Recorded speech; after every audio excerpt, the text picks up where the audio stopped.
find what you like to see in different productions. I would go see a lot of shows. That's what I did when I first started.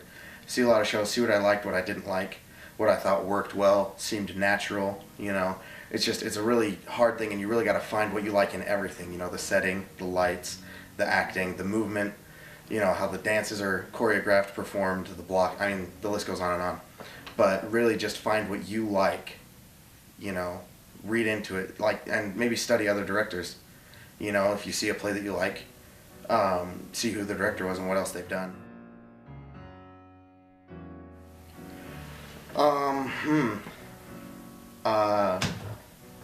I know that one of the difficulties would be, you know, being able to please everyone, especially in this area, you know, northern Utah. There are a lot of subjects that are kind of risque, you know, so I mean, you know, if you're directing a show that's like that, you might have to avoid things, but you can't fudge away too far from the script because like of copyrights and things like that.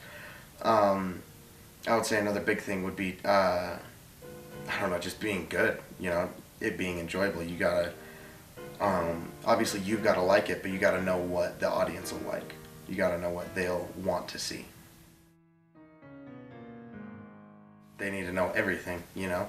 They need to be a good actor, they need to be a good set designer, a good lighting designer, a good sound technician, a good dancer, a good singer. You gotta know what a good singer sounds like. You gotta know what it looks like to be a good dancer, what it is to be a believable actor. You can have other people like a technical director helping you out, and obviously the cast is gonna be talented, but you have to know what you want. As a director, you have to have, if not necessarily a crystal clear vision, but you have to have something to mold.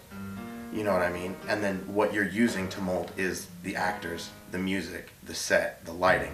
But you have to know what you want. You have to know what you want to have portrayed at every moment. You are the top level.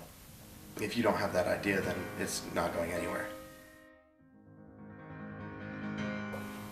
It's my medium to let my creativity go, you know.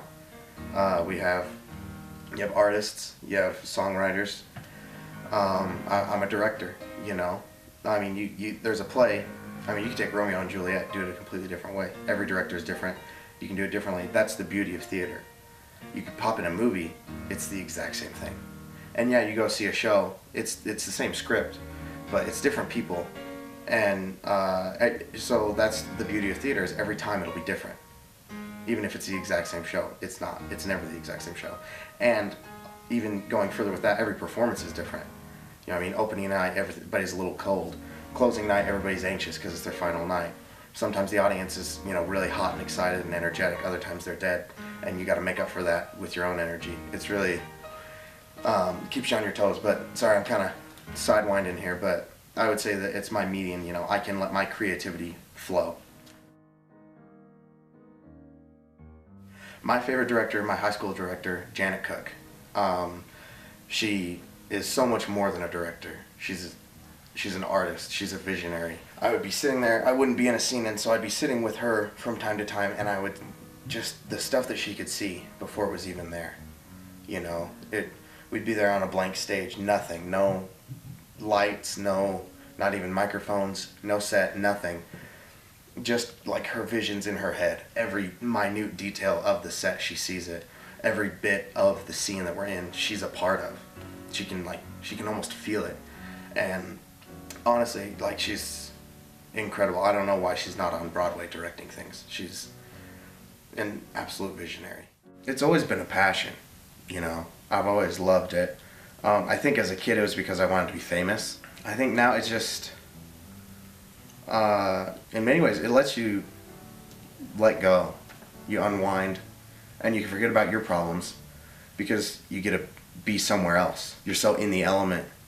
You're just captivated by it, and like you have no worries, and it's just, I don't know, it's just what I like to do. You know what I mean? Why does LeBron James like to play basketball? Just find what you like and find what you don't.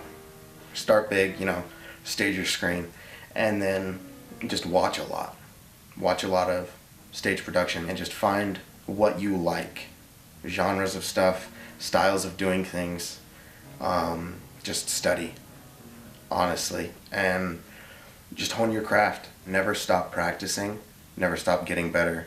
You can read, people's bios, actors and directors and producers and stuff, writers, and so many of them struggled with depression, anxiety, homelessness, drug problems, alcohol problems, contemplating suicide. But they just, a lot of them struggled with that because they chased their dream. And a lot of them, they needed this to get out of terrible situations. And obviously it's not going to happen to everybody, but if you want it enough and you try hard enough, there's no reason it can't happen to you.